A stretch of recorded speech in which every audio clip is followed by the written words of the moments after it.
The communication array on Nexus Prime hummed with activity as another message prepared for transmission across the void of space. Ambassador Zektar watched the holographic display with growing frustration. The blue marble of Earth rotated slowly on the screen, looking peaceful and innocent from this distance. 47 attempts, Zektar muttered to his aide, a young Quarian with nervous twitches in his secondary arms. 47 diplomatic messages sent to that backwater world, and not a single response. The aide shuffled through his datapad. Perhaps their communication technology is too primitive to receive our transmissions, Ambassador. Many species go through a silent phase before they develop proper interstellar communication. Zektar's 4 eyes narrowed. His species, the hegemony, had been the dominant force in galactic politics for over 3,000 years. They had brought hundreds of worlds into the galactic community. Never had they encountered such blatant disrespect. No, Zektar said, his voice carrying the authority of someone who had negotiated with entire civilizations. Our scouts report they have satellites. They have radio signals. They can hear us. They choose not to answer. The communication chamber fell silent except for the steady hum of machinery. Other species ambassadors worked at similar stations throughout the massive space station. The Galactic Council had built Nexus Prime specifically for first contact situations. Its location at the edge of inhabited space made it the perfect meeting point for new civilizations. Sir, the aide said carefully, what if they simply don't understand the importance of joining the galactic community? Their world shows signs of recent industrial development. Perhaps they need more time to mature as a species. Zektar turned away from the display and walked to the massive viewing port. Outside, the stars stretched endlessly in all directions. Somewhere among them were over 10,000 inhabited worlds, all members of the galactic community, all except one stubborn blue planet in a system they called Sol. Time, Zektar repeated. We've given them time. The first message was sent 53 years ago by the Altarians. Simple mathematics and basic scientific principles to prove we were intelligent beings trying to communicate. Nothing. The Valonians tried music 30 years ago. Still nothing. We've sent them art, literature, star maps, and technology blueprints. We've offered them trade agreements, defense pacts, and cultural exchanges. The ambassador's voice grew harder with each word. We've practically begged them to join us, and they respond with silence. Across the chamber, Ambassador Thys of the Corinian Federation looked up from her own workstation. Her serpentine head swayed slightly as she spoke. Perhaps silence is their answer, Zektar. Some species prefer isolation until they feel ready for contact. For 53 years, Zektar's laugh held no humor. No, this isn't caution. This is arrogance. The Corinian ambassador slithered closer, her scales shifting color to show mild concern. What do you propose we do? Force contact? The Galactic Accords specifically forbid aggressive first contact protocols. The Accords assume good faith on both sides, Zektar replied. What we have here is a species that knows we exist but chooses to ignore us. That changes everything. His aide looked nervous. Ambassador, surely you're not suggesting military action against an uncontacted species?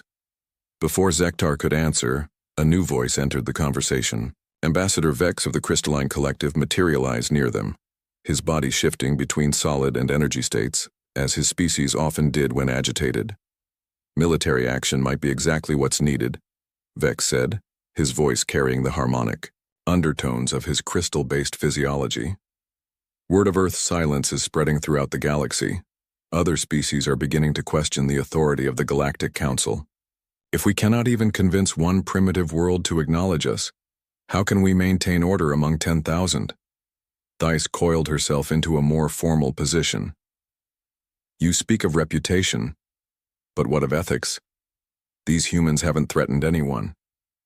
Haven't they? Vex's form solidified completely, a sign of serious intent among his people. Their silence is a threat to the very foundation of galactic civilization. We've built our society on cooperation, communication, and mutual respect.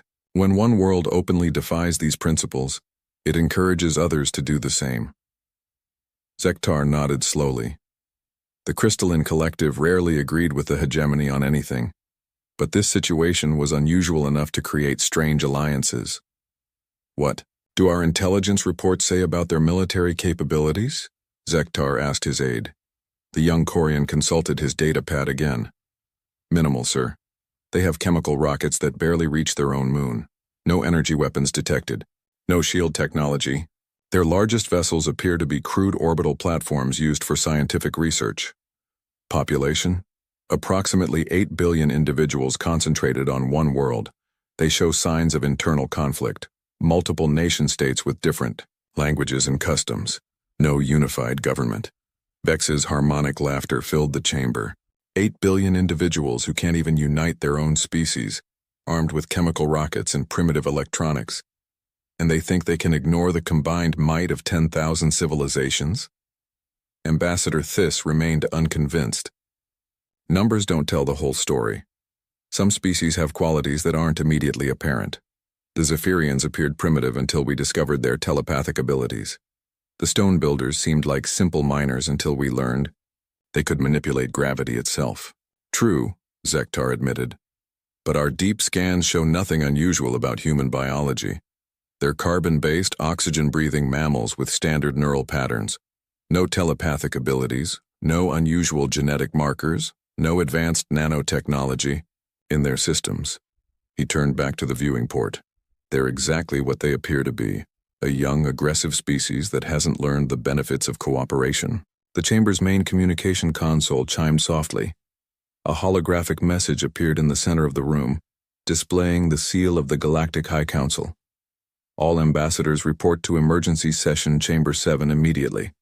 The message announced, Priority Alpha. Subject, the Earth question. Zektar and his colleagues exchanged glances. Priority Alpha meant the highest levels of galactic government were getting involved. The Earth question had apparently reached the attention of the Council itself. As they moved through the corridors of Nexus Prime toward the emergency session, Zektar's mind raced with possibilities. The station bustled with activity as representatives from dozens of species hurried toward the same destination. He recognized diplomats from the Aquatic Consortium, the Machine Intelligence Network, and even the reclusive shadow dancers. The emergency chamber was a vast amphitheater designed to accommodate the wildly different physiological needs of galactic civilization.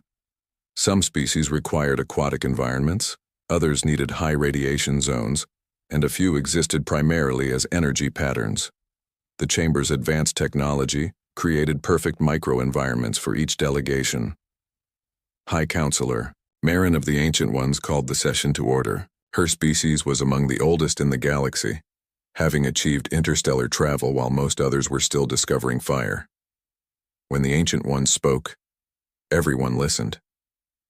The situation with the Sol 3 inhabitants has reached a critical point, Marin announced, her voice carrying the weight of millennia. What began as a simple first contact protocol has become a threat to galactic stability. A murmur ran through the assembled diplomats.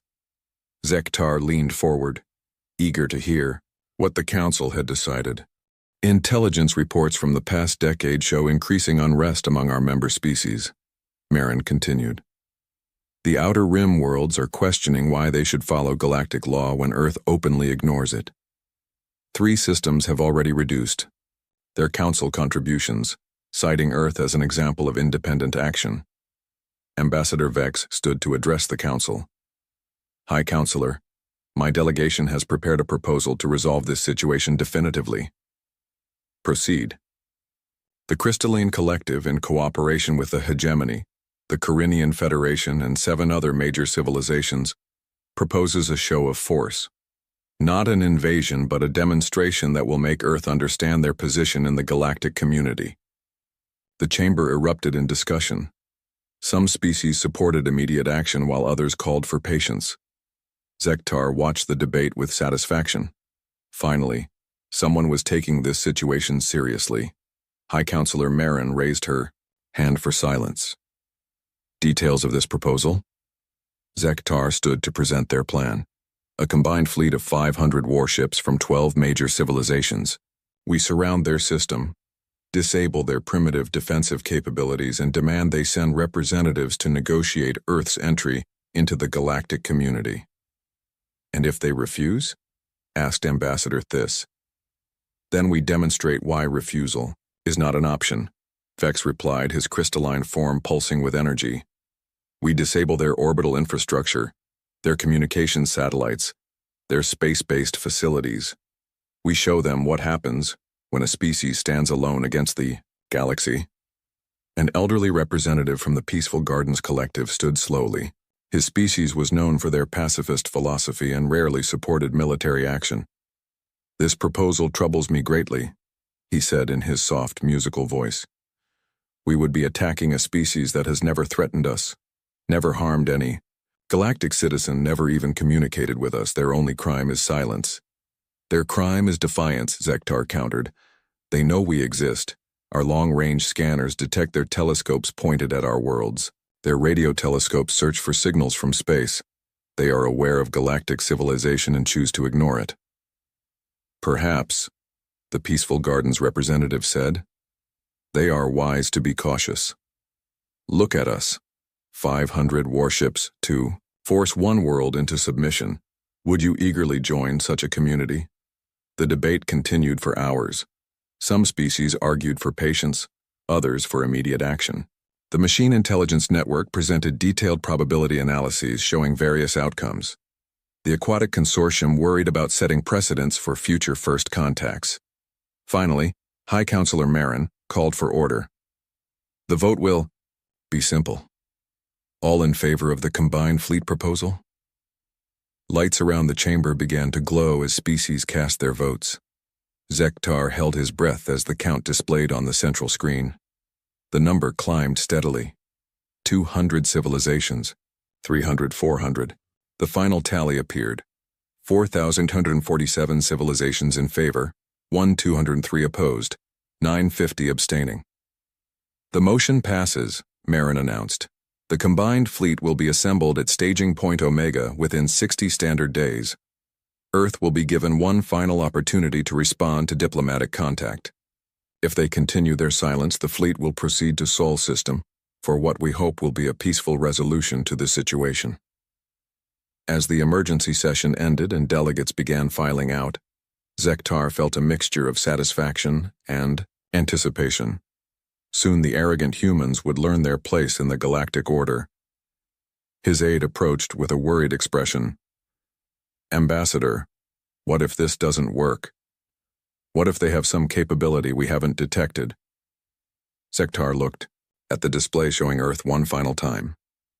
The blue world continued its peaceful rotation, unaware that the largest military force in galactic history was about to descend upon it. Then we'll learn something new about them, he said. But somehow, I doubt 8 billion primitives with chemical rockets will surprise 500 of the galaxy's most advanced warships. As Nexus Prime began preparations for the largest military operation in centuries, none of the assembled diplomats noticed the small anomaly in their sensor readings. For just a moment, something had appeared at the edge of their detection range. Something that shouldn't have been there. In the depths of space, a single human observation vessel completed its scan of the galactic station and disappeared once again into the darkness, its mission complete. The galaxy was about to discover that Earth's silence had never been about ignorance or arrogance, it had been about patience. 60 days later, staging point Omega buzzed with activity unlike anything seen in galactic history. The ancient asteroid field, converted long ago into a military way station, now hosted the largest fleet ever assembled. 500 warships from 12 different civilizations hung in perfect formation, their combined mass casting shadows across the rocky debris. Fleet Commander Drakon stood on the bridge of the hegemony flagship Eternal Dominion, watching the final preparations through the massive viewing ports. His scarred face reflected years of military service across a dozen campaigns. Never before had he commanded such a diverse force. Status report, he commanded, his voice carrying the authority of someone who had brought entire systems under hegemony control. All vessels report ready for jump to Sol system, his tactical officer replied. The young hegemony lieutenant's voice carried barely contained excitement. Crystalline collective vessels are maintaining formation at Grid 77. Carinian Federation ships have completed their defensive screening patterns.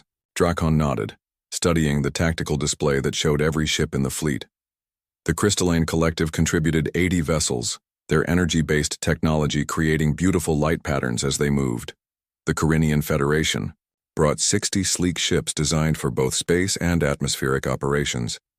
The Machine Intelligence Network provided 40 vessels that were more computer than ship, their artificial crews capable of split-second decision-making. And our new allies? Drakon asked.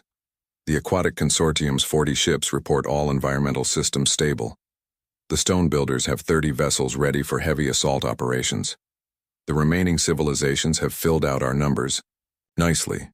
Each species brought their unique strengths to the fleet. The Shadow Dancers provided stealth reconnaissance vessels. The Peaceful Gardens Collective, despite their reluctance to participate, contributed medical and support ships. Even the usually neutral Trade Federation had provided 20 escort vessels. "Sir," the communications officer called out. Incoming message from High Counselor Marin. The bridge's holographic projector activated, showing the ancient being in her council chambers light years away. Despite the distance, her image appeared crystal clear thanks to quantum communication technology. "Commander Drakon," Marin began, "you are authorized to proceed with Operation Galactic Unity. Remember, this is a show of force, not an invasion. Earth must be given every opportunity to surrender peacefully." "Understood, High Counselor. What are our rules of engagement?" "Disable any defensive installations or vessels that threaten the fleet. Avoid targeting population centers unless absolutely necessary. Your primary objective is to force Earth to send diplomatic representatives to negotiate their entry into the galactic community." Drakon saluted in the traditional hegemony manner. "It will be done." The communication ended, leaving the bridge in contemplative silence. Around them, the asteroid field continued its ancient rotation, while 500 warships prepared to make history. "All ships report jump calculations complete," the navigation officer announced. "Very well," Drakon said, settling into his command chair. "Open a channel to all vessels." The communication system connected him to every ship in the fleet. 500 bridges across 12 different species received his transmission simultaneously. "This is Fleet Commander Drakon to all vessels. Today we make history. For the first time in galactic civilization, we move as one united force to bring a defiant world into our community. Earth has chosen silence over cooperation. We will show them the consequences of that choice." He paused, looking out at the assembled fleet one final time. "Remember, we are not conquerors today. We are teachers. Earth will learn that no world stands alone in this galaxy. All vessels prepare for hyperspace jump." The asteroid field filled with brilliant light as 500 ships activated their faster-than-light drives. The jump to Sol system would take 6 hours, time enough for final preparations and one last review of intelligence data. In his private quarters, Drakon studied the reports on human capabilities. Every major intelligence service in the galaxy had contributed data over the past 50 years. The picture they painted was almost laughably primitive. Humans had barely escaped their home planet's gravity well. Their most advanced vessels were orbital stations powered by nuclear reactors. Their weapons consisted of chemical explosives and primitive kinetic projectiles. They had no energy shields, no faster-than-light travel, and no evidence of exotic matter manipulation. 8 billion individuals who can't even unite their own world, Drakon muttered, echoing Ambassador Zektar's words from weeks earlier. What threat could they possibly pose? The intelligence reports showed a species divided against itself. Dozens of nation-states competed for resources, while their planet showed increasing signs of environmental damage. Recent observations suggested they were actually reducing their space-based activities, dismantling some orbital facilities to focus on planetary concerns. A chime indicated an incoming message. Ambassador Zektar appeared on his personal communication screen.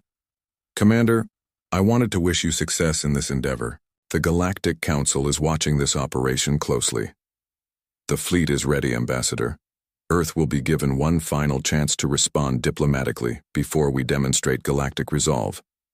Zektar's 4 eyes showed satisfaction. Excellent. Intelligence suggests their leadership is completely unaware of our approach. They have no long-range detection systems capable of spotting our fleet until we arrive in their system. That will make things simpler. Surprise has always been a valuable military asset. Indeed. One more thing, Commander. Our psychological profiles suggest humans respond well to overwhelming displays of power. They appear to respect strength above all else. A show of force should bring them to negotiations quickly. After the communication ended, Drakhan returned to studying tactical displays. The Sol system was remarkably simple. 1 star, 8 planets, and various asteroid belts. Earth occupied the 3rd orbital position, with 1 large natural satellite. Their moon showed signs of minor industrial activity, probably mining operations, or research facilities. The plan was straightforward. The fleet would emerge from hyperspace at the system's edge, then proceed inward in full battle formation. Earth's primitive sensors would detect them long before they reached the inner planets, giving humanity time to realize the futility of resistance. "Sir," his tactical officer called out, "we're receiving final intelligence updates from our reconnaissance drones. Display them." The tactical screen showed updated scans of Earth and its immediate vicinity. Several space stations orbited the planet, along with numerous satellites for communication and observation. The moon showed increased activity around what appeared to be mining facilities. Nothing unexpected, Drakhan noted. No hidden installations, no evidence of advanced technology. This should be a very short campaign. The hyperspace jump continued smoothly. Around the fleet, stars shifted into streamers of light as they traveled faster than the speed of light itself. The various species' technologies worked in harmony, maintaining formation despite the incredible distances involved. 4 hours into the jump, Drakhan was reviewing surrender protocols when his sensor officer made an unusual report. "Sir, we're detecting some anomalous readings from long-range sensors." "Explain." "Brief energy signatures at the edge of our detection range. They appear for moments, then disappear completely. Could be natural phenomena. Sometimes hyperspace creates unusual readings." Drakhan frowned. "Show me the patterns." The sensor data appeared on his screen, showing scattered blips of energy across a wide area. They seemed random, but something about their distribution bothered him. "Could they be ships?" "Highly unlikely, sir. No known technology can track vessels in hyperspace, and the energy signatures don't match any civilization in our databases. Keep monitoring. I want to know if those readings change." 2 hours later, the readings had stopped entirely. The sensor officer reported clear space in all directions as they approached the Sol system. 30 minutes to emergence, the navigation officer announced. Drakhan activated fleet communications once more. "All vessels, final approach begins in 30 minutes. Maintain battle formation Alpha 7 upon emergence. Expect primitive orbital defenses. All ships are cleared to disable any installations that could threaten civilian populations." The bridge crew made final preparations. Weapon systems powered up to minimum levels, enough to disable primitive technology without causing unnecessary destruction. Shield generators hummed to life across the fleet. Each ship ran final diagnostics on their faster-than-light communication systems. "Sir," the communications officer said, "we're ready to transmit the final diplomatic message to Earth as soon as we emerge." "Good. They'll have one chance to respond before we demonstrate galactic resolve. Emergence in 10 minutes. Navigation." Announced. Drakhan gripped his command chair as the fleet prepared to make history. 500 of the galaxy's most advanced warships, representing the combined might of 12 civilizations, were about to descend upon a primitive world armed with nothing more than chemical rockets. 5 minutes to emergence. The bridge fell silent except for the steady hum of ship systems. Every officer focused on their duties while Drakhan watched the countdown display. Emergence in 30 seconds. All vessels report ready. Execute, Drakhan commanded. The streamers of hyperspace collapsed back into normal stars as 500 warships emerged at the edge of the Sol system. Immediately, sensors began scanning the area, cataloging everything from the largest planet to the smallest asteroid. Emergence successful, the navigation officer reported. All vessels accounted for. Formation holding steady. Begin approach to inner system. Standard scanning protocols. The massive fleet began moving toward Earth, their combined engine signatures, creating a light show visible across several star systems. It was a display of power designed to awe and intimidate any species witnessing it. "Sir," the sensor officer called out, his voice carrying a strange note. "You need to see this." "What is it?" "Earth's moon, sir.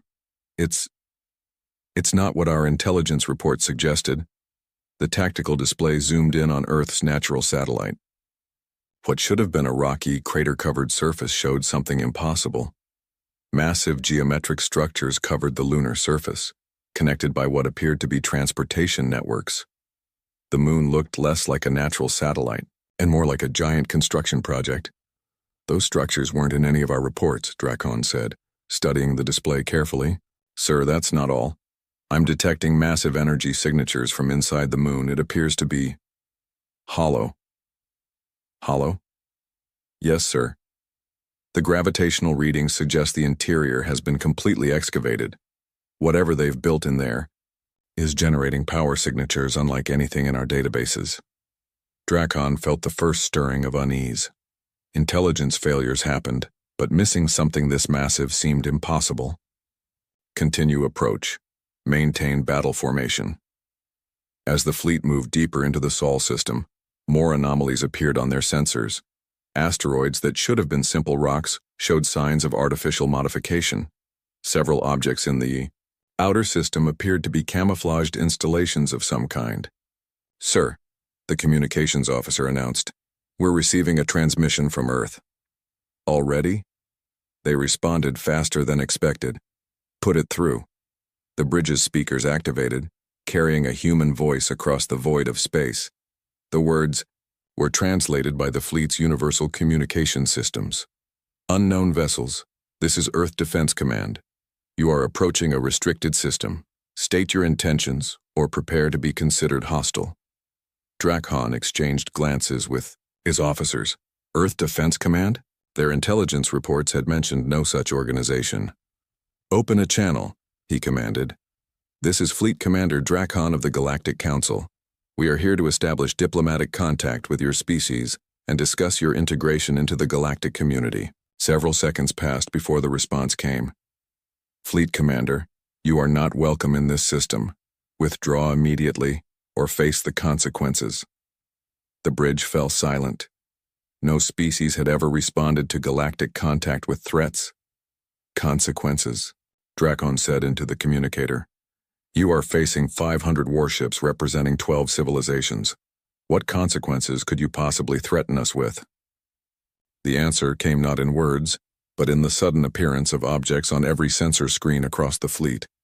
Ships began materializing around them, not emerging from hyperspace or diesel-leaking, but literally appearing from nowhere. "Sir," the sensor officer's voice was barely a whisper. "We're detecting over 1,000 vessels surrounding our position." Dracon stared at the tactical display in disbelief. The previously empty space around his fleet now swarmed with ships of unknown design. They were sleek, dark, and completely unlike anything in galactic civilization's databases. "Where did they come from?" he demanded. "Unknown, sir. They just appeared." The human voice returned, now carrying an unmistakable tone of authority. "Fleet Commander, you are now surrounded by the First Fleet of Earth Defense Command. You have one opportunity.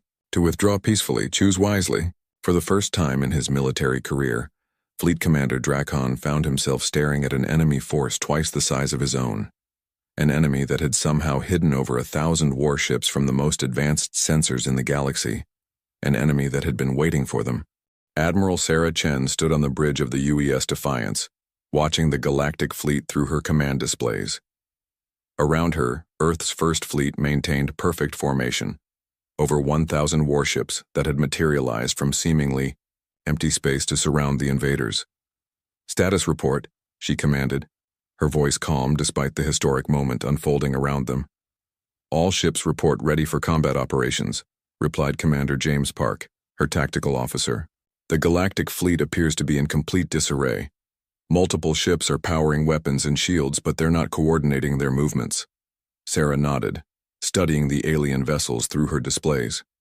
Intelligence had prepared her for this moment, but seeing 500 alien warships in person was still remarkable. Each ship represented a different alien civilization, with wildly different designs and technologies.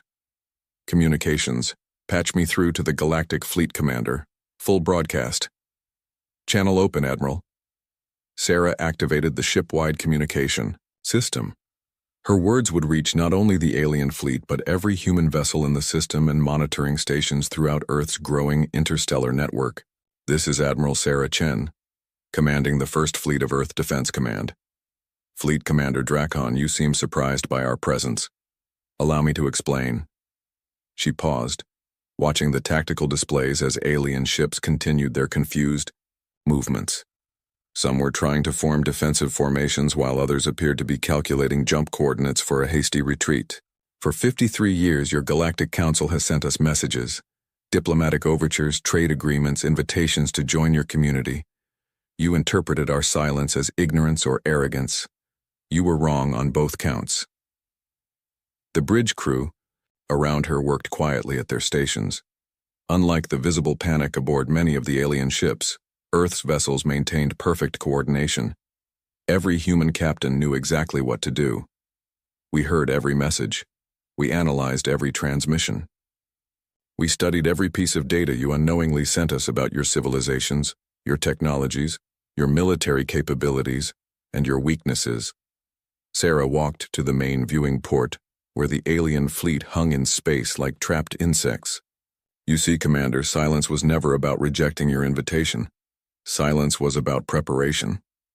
Commander Park reported quietly, "3 alien vessels are attempting to charge weapon systems. Should we respond?" "Negative. Continue monitoring.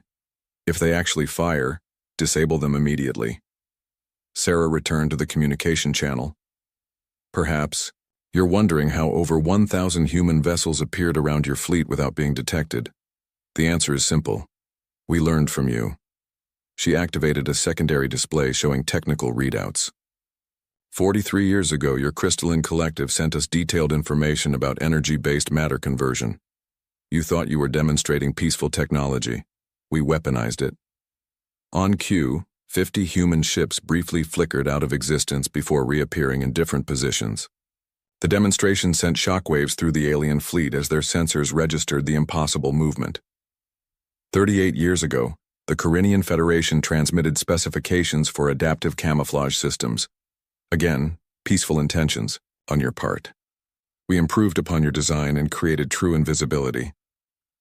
Another group of human ships vanished completely, only to reappear moments later in new formations.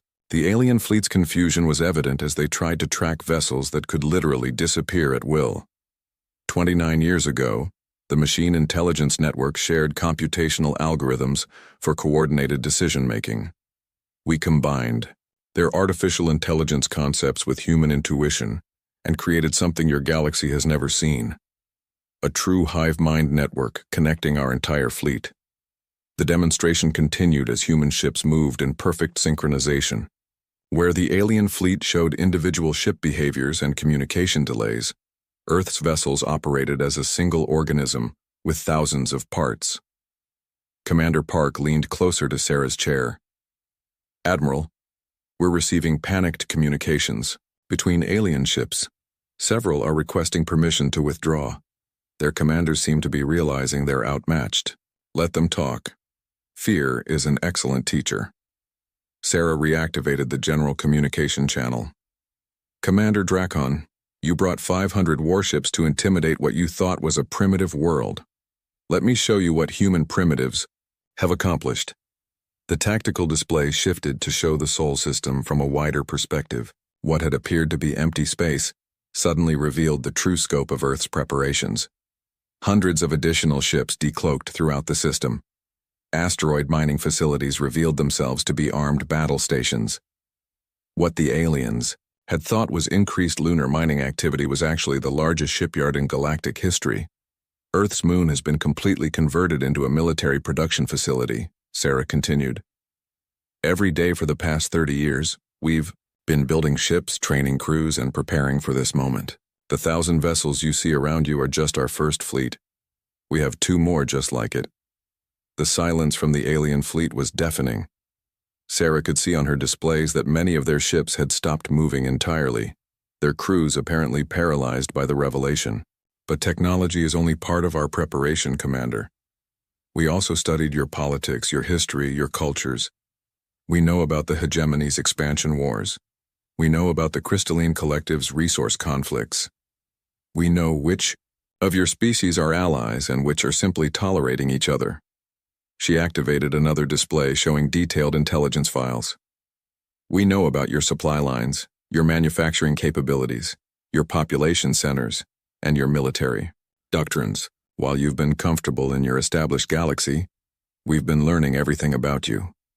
Commander Park reported, Admiral, the stone builder vessels are attempting to form a defensive formation, but the Carinian ships are blocking their movement paths. It appears their coordination is breaking down. Exactly as predicted, continue monitoring. Sarah's voice remained calm as she continued the revelation. You see, Commander, while your species have grown comfortable with established patterns of warfare, we humans have been forced to evolve.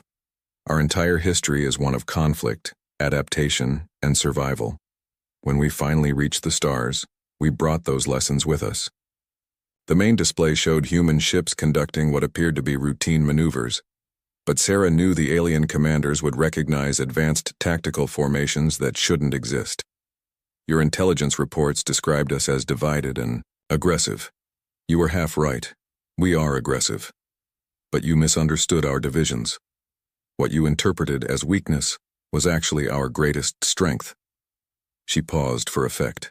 Every human culture, every nation, every military tradition contributed to our preparation. We combined Chinese strategic thinking with American technological innovation. We merged Russian endurance with German precision. We unified Japanese discipline with British adaptability. The tactical officer reported, several alien vessels are now requesting direct communication with their home governments. It appears they want instructions on how to proceed. Jam their long-range communications. This conversation stays in this system until we're finished. Sarah returned to the communication channel. You're probably wondering about our intentions. Commander, are we going to destroy your fleet?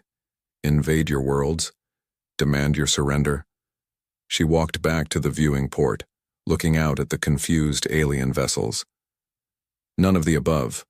We're going to do something your galaxy apparently hasn't seen in a very long time. We're going to negotiate from a position of strength.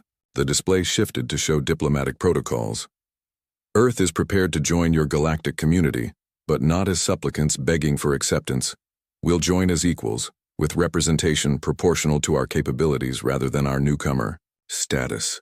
Commander Park whispered, Admiral, we're detecting energy buildups in approximately 20 alien vessels. They appear to be preparing some kind of coordinated attack.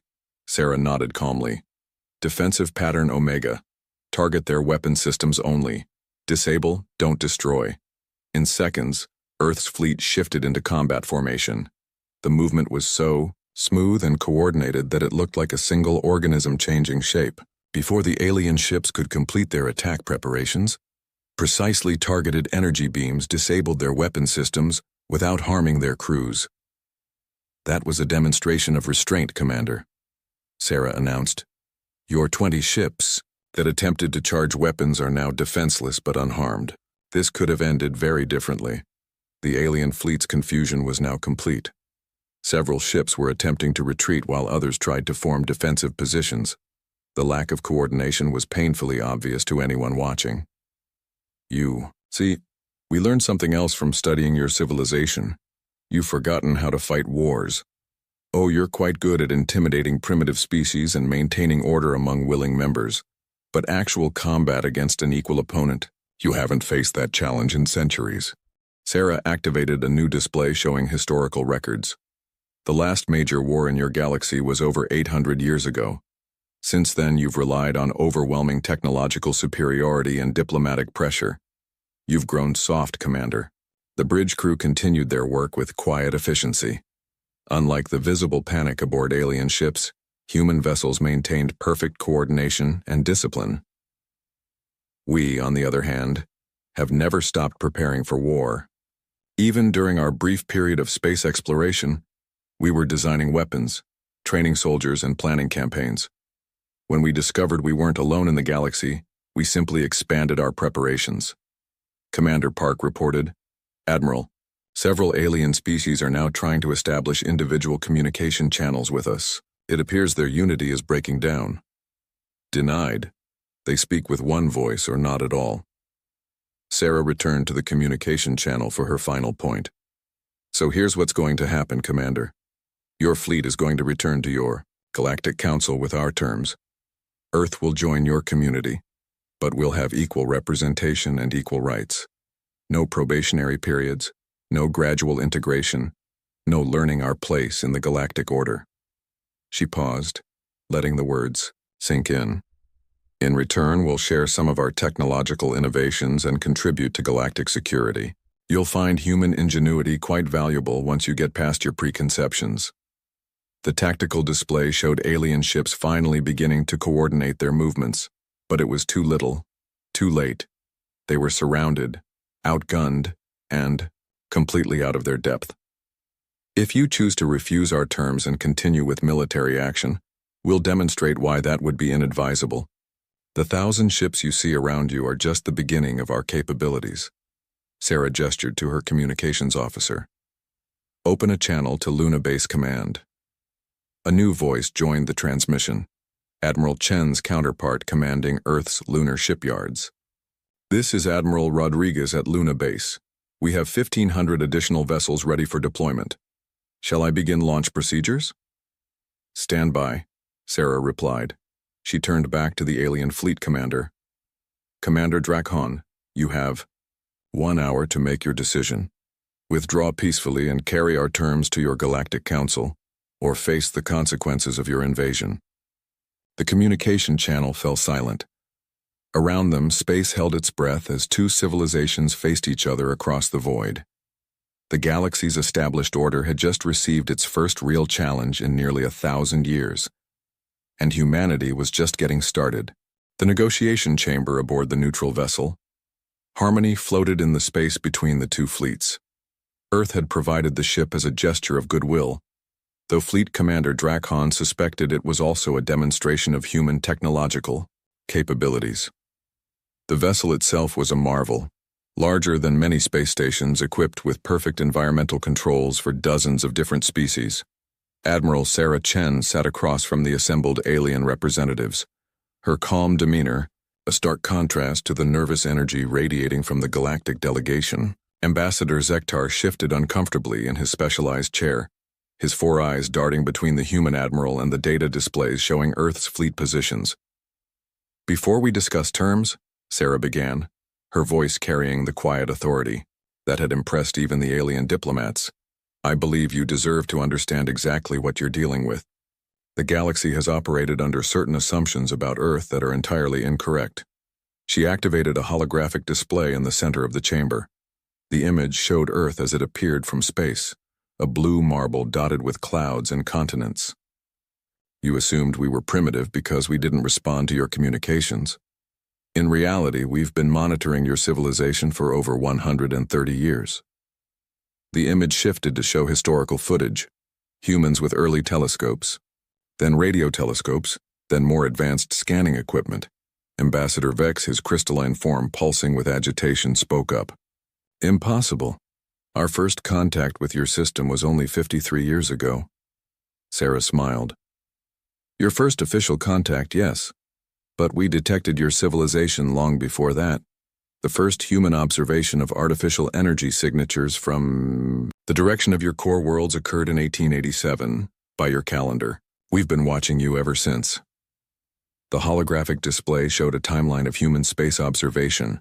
The progression was remarkable, from simple optical telescopes to radio arrays to detection equipment that apparently rivaled anything in the galaxy. By 1952, we had identified over 40 different alien civilizations. By 1969, we had decoded your basic communication protocols. By 1977, we were intercepting and translating your internal government communications. Drakon leaned forward, his military mind grasping the implications immediately. You've been conducting espionage operations for over a century? We've been gathering intelligence, Sarah corrected. There's a difference. We never interfered with your operations or revealed our presence. We simply watched and learned. Ambassador Thys of the Carinian Federation coiled herself more tightly, a sign of distress among her species. If you could detect our communications, why didn't you respond to our diplomatic overtures? Because we weren't ready, Sarah replied simply. Your galaxy represents thousands of civilizations with technologies and capabilities we didn't understand. The wise course was to learn everything possible before revealing ourselves. She gestured to the display, which now showed the interior of what appeared to be a massive underground facility. Humans in various uniforms worked alongside equipment that looked decades ahead of anything the aliens had seen on Earth. While your ambassador sent us polite diplomatic messages, we were reverse engineering every piece of technology you inadvertently revealed. Energy weapon signatures, shield resonance frequencies, faster-than-light drive principles. Every communication you sent taught us something new. The alien delegation exchanged nervous glances. The implications were staggering. Humanity had spent over 50 years analyzing and improving upon galactic technology while pretending to be primitive. But reverse engineering is only part of the story, Sarah continued. We also conducted direct observation missions. The display shifted to show what appeared to be aliens going about their daily business in various galactic locations. The footage was clearly taken from concealed positions showing markets, government buildings, military facilities, and civilian areas. Zektar's voice carried barely controlled panic. You infiltrated our worlds? We gathered first-hand intelligence, Sarah said. Every major government in the galaxy has unknowingly hosted human observers for decades. Your security services never detected us because you weren't looking for us. She activated a new section of the display showing human agents using advanced disguise technology. The transformations were remarkable, humans appearing as perfect duplicates of various alien species. Adaptive biological camouflage, Sarah explained. We learned the principles from studying your own shape-shifting species, then improved upon them. A human agent can spend years living among your populations without detection. Commander Drakon felt his military confidence crumbling. How many agents do you have in place? Classified, Sarah replied with a slight smile. But I will tell you that we have detailed intelligence on every aspect of galactic civilization. Political structures, military capabilities, economic systems, technological developments, cultural practices. We know more about your individual species than you know about each other. The display showed a complex web of information. Star charts marking every major military installation in the galaxy, detailed profiles of political leaders, economic data from hundreds of worlds, and technological specifications for equipment that was supposedly secret. Ambassador Vex's crystalline form began shifting between solid and energy states, a sign of extreme agitation among his species. This is a violation of every galactic law regarding contact with primitive species. We weren't signatories to those laws, Sarah pointed out. And as of today, we're no longer primitive. She stood and walked to the chamber's viewing port, where both fleets were visible in the distance. Which brings us to the current situation. Your Galactic Council decided to send 500 warships to force us into compliance. Did you really think we weren't prepared for that possibility? The display shifted to show strategic analysis charts. We've been planning for potential military conflict with galactic civilization for 40 years. Every ship design, every weapon, system, every tactical doctrine you possess has been analyzed and countered. Drakon studied the charts with growing horror.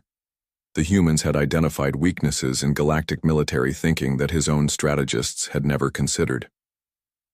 Your civilizations have grown comfortable with technological superiority over primitive species, Sarah continued. You've forgotten how to fight against equals. Worse, you've forgotten how to innovate under pressure. The display showed comparative analysis between human and galactic military doctrines.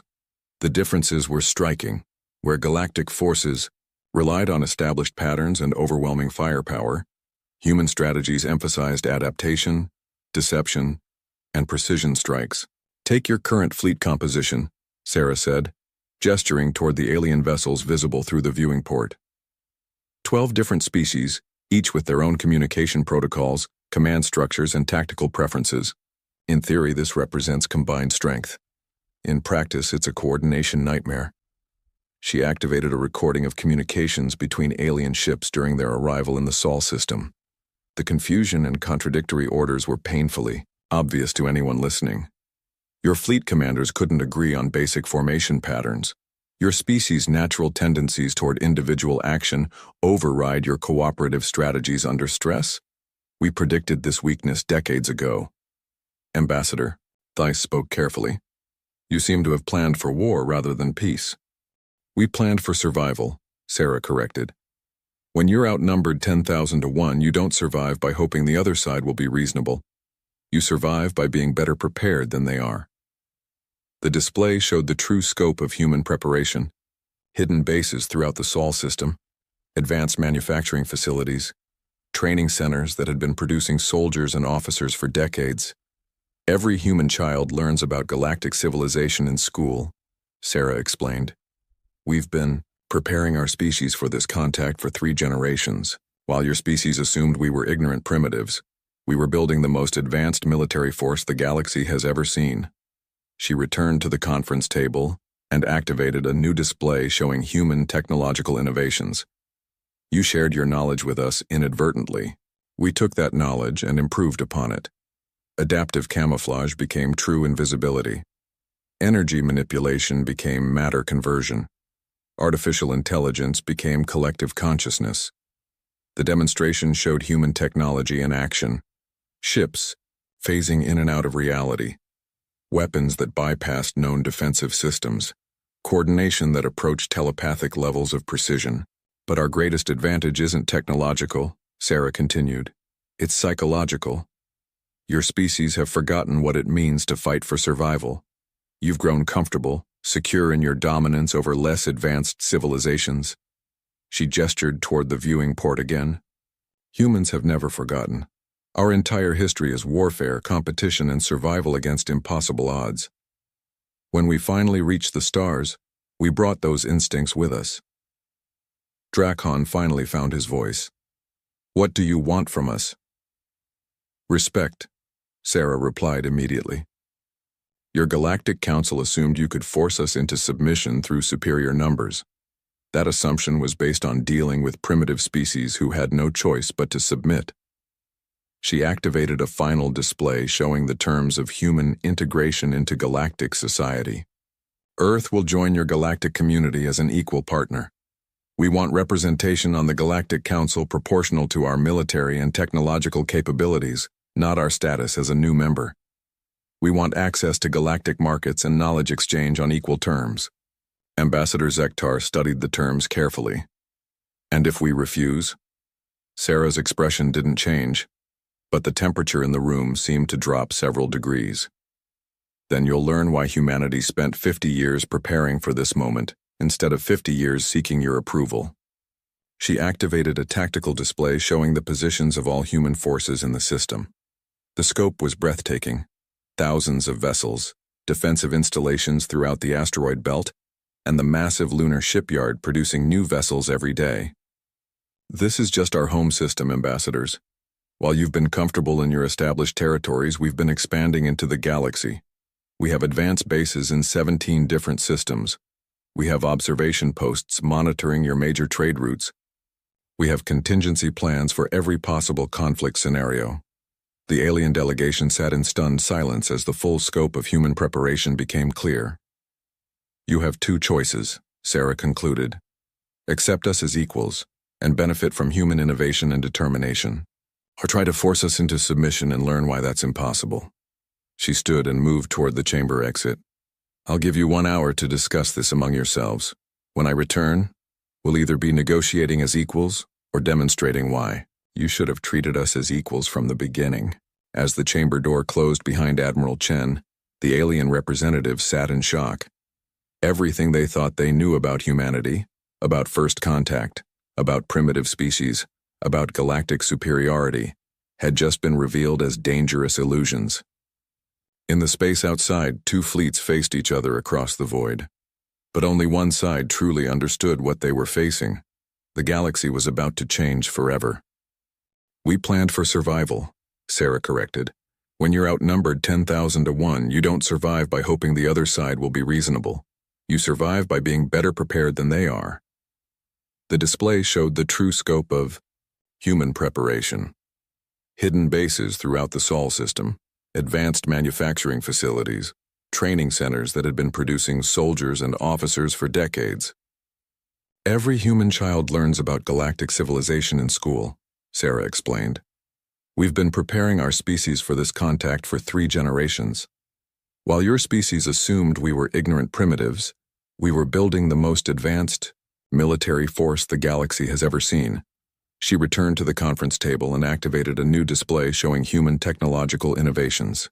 "You shared your knowledge with us inadvertently. We took that knowledge and improved upon it. Adaptive camouflage became true invisibility. Energy manipulation became matter conversion.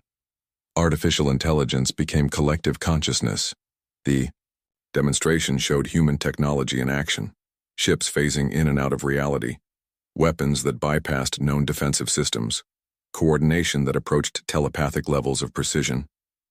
"But our greatest advantage isn't technological," Sarah continued. "It's psychological. Your species have forgotten what it means to fight for survival. You've grown comfortable, secure in your dominance over less advanced civilizations." She gestured toward the viewing port again. "Humans have never forgotten. Our entire history is warfare, competition, and survival against impossible odds. When we finally reached the stars, we brought those instincts with us." Drakon finally found his voice. "What do you want from us?" "Respect," Sarah replied immediately. "Your Galactic Council assumed you could force us into submission through superior numbers. That assumption was based on dealing with primitive species who had no choice but to submit."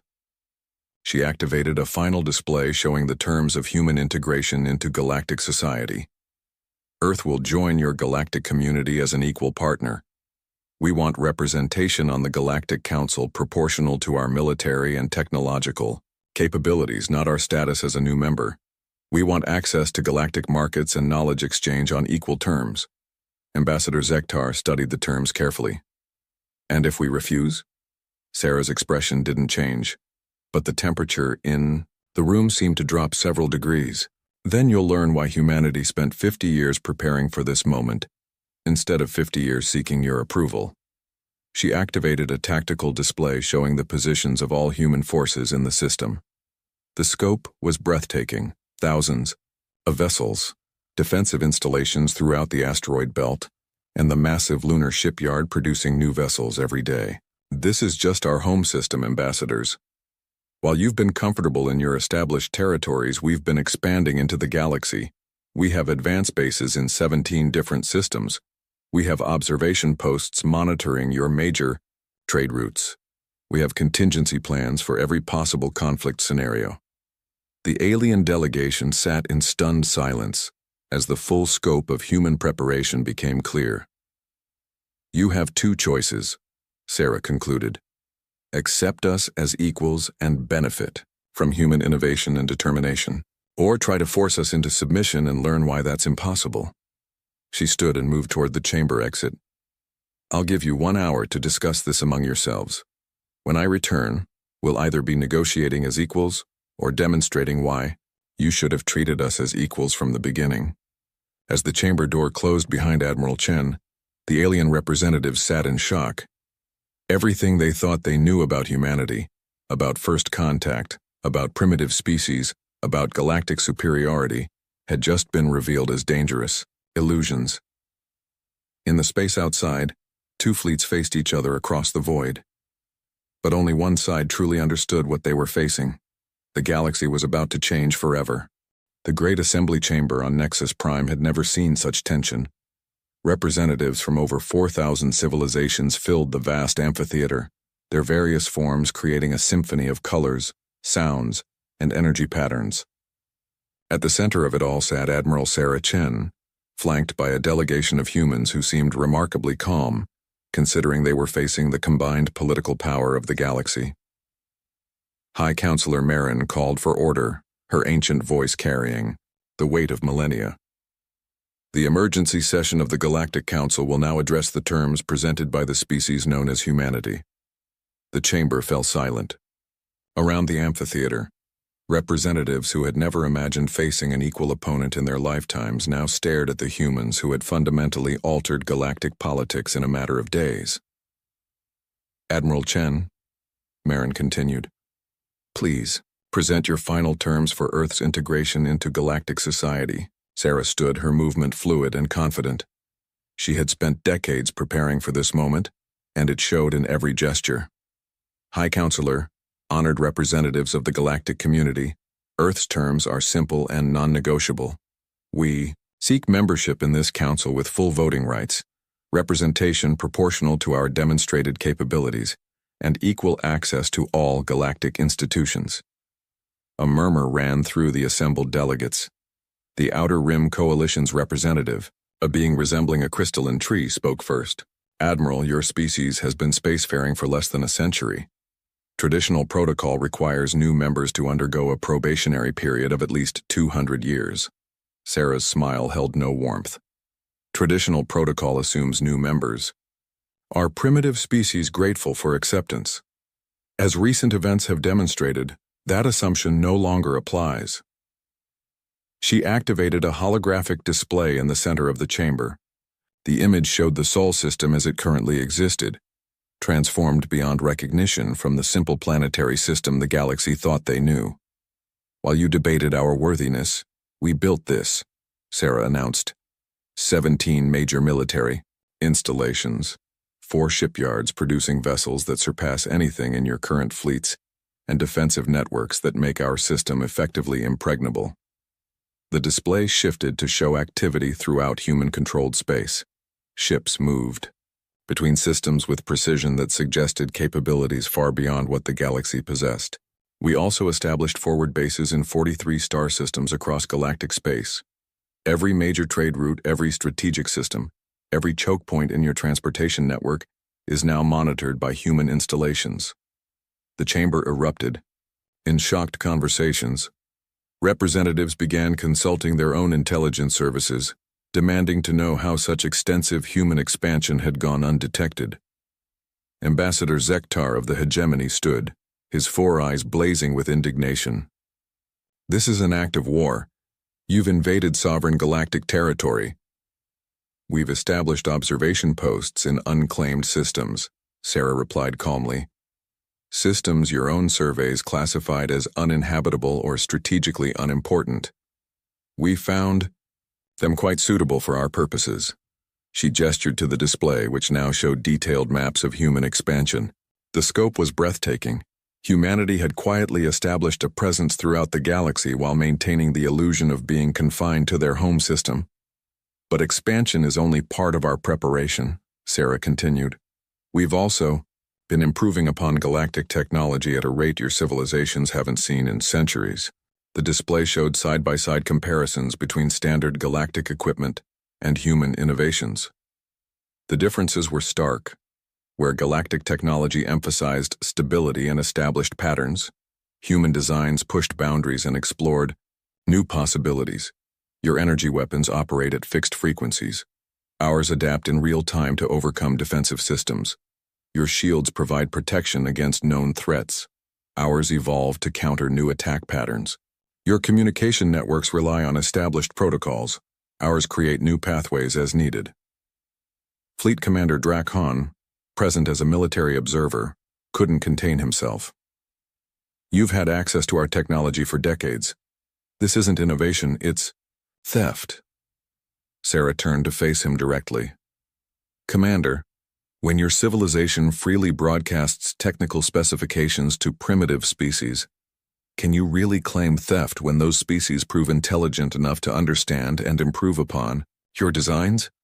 She activated a new section of the display showing the original galactic transmissions. Every piece of technology we've developed is based on information your own governments chose to share. We simply proved more capable of innovation than you expected. The truth was undeniable.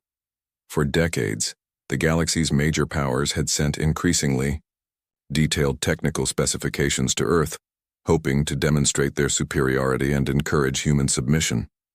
Instead, they had provided blueprints for their own obsolescence. High Counselor Marin raised her hand for silence.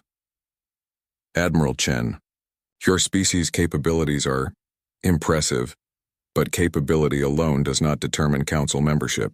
What assurance do we have that humanity will respect galactic law and peaceful cooperation? The same assurance any member species provides, Sarah replied. Our word, backed by our actions. She activated a final display showing human activities throughout the galaxy over the past 50 years. Despite having the capability to strike at your civilizations directly, we chose observation over aggression. Despite having advanced knowledge of your military expedition to our system, we chose to disable rather than destroy your vessels. The images showed human restraint in dozens of situations where direct action would have been justified.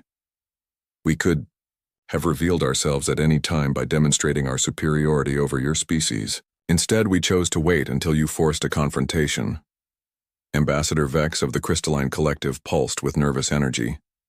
Your restraint is noted, Admiral, but your very existence represents a threat to galactic stability.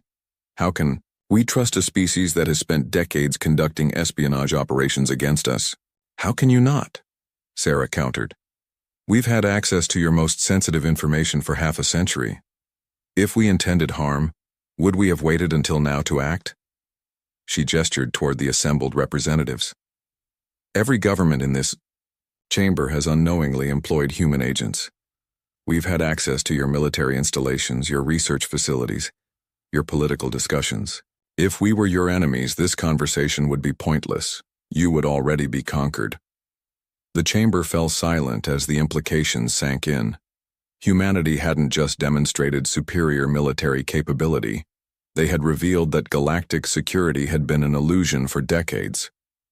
Instead, Sarah continued, we used that access to ensure we understood your civilizations well enough to join them as partners rather than conquerors.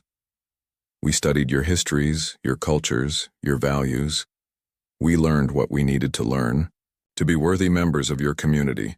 She returned to her seat, her posture relaxed despite the tension in the chamber. So, let me be clear about our position. Earth will join this council as an equal member with full rights and responsibilities. In return, we'll contribute to galactic security, share our technological innovations, and participate in the cooperative spirit that has maintained peace for centuries. High Counselor Marin looked around the chamber. And if the council refuses these terms? Sarah's expression didn't change, but every representative in the chamber felt the shift in atmosphere. Then you'll learn why we prepared for this possibility. The display activated one final time, showing the true scope of human military preparation. The 1,000 ships that had surrounded the galactic fleet represented less than 10% of human naval capability. The 43 forward bases were just the installations they were willing to reveal. The technological advantages they had demonstrated were the least sensitive of their innovations. Counselor, Sarah said quietly, your civilizations have enjoyed peace for 800 years because no species possessed the capability to challenge galactic authority. That era has ended. You can adapt to this new reality, or you can attempt to suppress it. But you cannot ignore it. She stood again, this time moving to address the entire assembly directly. I understand this is difficult for you. Your species have grown comfortable with established hierarchies and gradual change. Humanity represents rapid transformation and unpredictable innovation. The chamber remained silent, but Sarah could see the calculations happening behind thousands of alien eyes. Military assessments, political considerations, economic implications. Every representative was weighing the costs of accepting versus refusing human membership. But consider the alternative, Sarah continued. If you refuse our terms, humanity becomes a hostile force operating outside your legal framework. We'll continue expanding, continue innovating, continue growing stronger. The difference is we'll do it without any obligation to consider your interests or respect your territories. Ambassador Thys of the Carinian Federation finally broke the silence. Admiral, assuming the Council accepts your terms, what guarantee do we have that humanity will honor its commitments? The same guarantee your species have given each other. For centuries, Sarah replied. Mutual benefit and shared consequences. She activated a display showing human contributions to galactic civilization. We're prepared to share technological innovations that will benefit every member species. Medical advances, energy efficiency improvements, manufacturing techniques, communication systems. Humanity's adaptation capabilities can accelerate progress. For everyone. The display showed potential applications of human innovation across various galactic industries. The economic implications were staggering. Technology that could revolutionize transportation, production, and defense. More importantly, Sarah added, humanity needs the galactic community as much as you need us. We're one species among thousands. Long-term survival requires cooperation, not domination. She gestured toward the assembled representatives. Earth doesn't seek to rule this galaxy. We seek to join it. But we'll do so as equals. Not as grateful primitives accepting whatever scraps you choose to offer. High Counselor Marin called for order as conversations erupted throughout the chamber. After several minutes, she managed to restore quiet. The Council will now vote on humanity's admission under the terms presented. All in favor? The voting display activated, showing the decisions of thousands of civilizations across the galaxy. The count climbed steadily as species made their calculations and chose their path forward. Sarah watched the display with apparent calm, but her heart pounded as the future of human galactic relations was decided by beings who had never imagined facing this choice. The final tally appeared. 6,247 civilizations in favor, 892 opposed, 1,334 abstaining. The motion passes, Marin announced. Humanity is hereby admitted to the Galactic Council with full membership rights and responsibilities. Sarah nodded respectfully. Thank you, Counselor. Earth looks forward to contributing to galactic peace and prosperity. As the session ended and representatives began filing out, many stopped to introduce themselves to the human delegation. The conversations were cautious but respectful, the beginning of relationships that would reshape galactic politics for generations. 6 months later, Admiral Sarah Chen stood on the observation deck of the newly constructed human embassy orbiting Nexus Prime. Through the transparent aluminum windows, she could see ships from dozens of species moving through normal space, a HYF sight that would have been impossible just a year ago. Her aide, Captain Martinez, approached with the daily intelligence summary. Admiral, the latest reports show 3 more species have requested technology sharing agreements. The Peaceful Gardens Collective wants access to our medical innovations, and the Trade Federation is asking about our manufacturing techniques. Sarah smiled. Approved. What about military cooperation? The Hegemony and the Crystalline Collective have both submitted proposals for joint training exercises. They want to learn our tactical innovations. Interesting. A year ago, they were trying to intimidate us into submission. Now they want to learn from us. Success has a way of changing perspectives, Martinez observed. Sarah nodded, watching a human patrol ship pass a Carinian Federation vessel. Both crews exchanged friendly communications, a far cry from the tense confrontations of the past year. Captain, prepare a message for Earth Command. Tell them the next phase of expansion can begin. I want human bases in 100 systems, within 2 years. Yes, Admiral, and the new ship construction programs?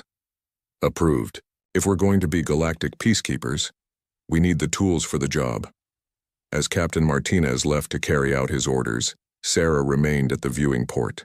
The galaxy spread endlessly before her, filled with opportunities and challenges that humanity was finally ready to face.